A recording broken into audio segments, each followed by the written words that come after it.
Deus só diz, eu vou riscar do meu livro, porque Moisés utiliza essa figura.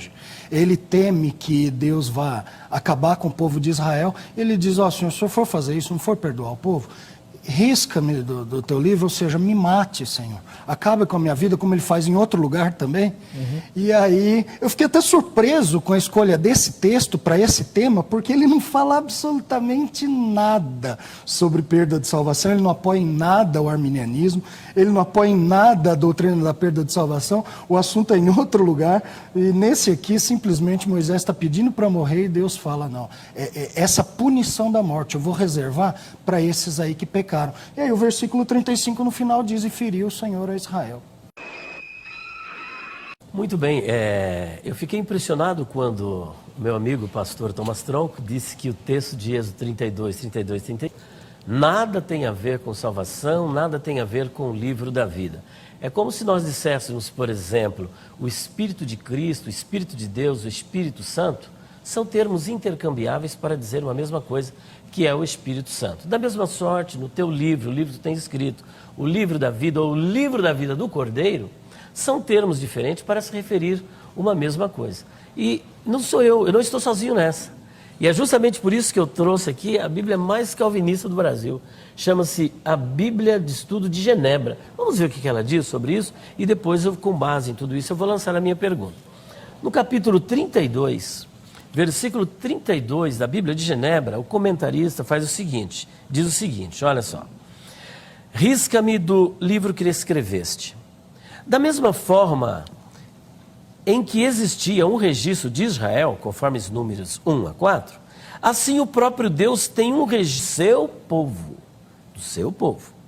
Aí ele cita Salmo 56:8, Isaías 4:3 e Malaquias 3:16.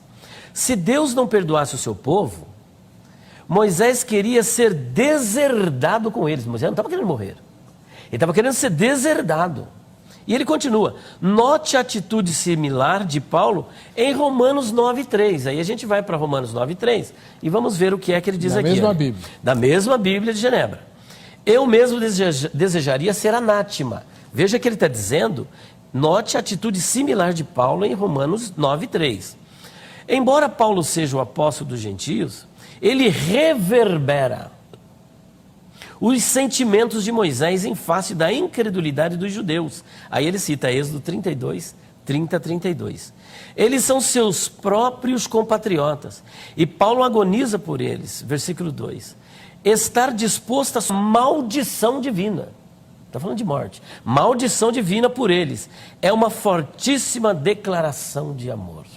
Então veja que ele está disposto a sofrer a maldição divina. E ele está reverberando a mesma argumentação que Moisés teve. Por outro lado, só existe o livro da vida e os livros.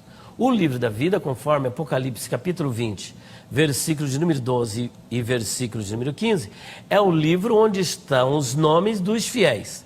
E os livros são os livros das obras de todos aqueles que serão lançados no lago de fogo.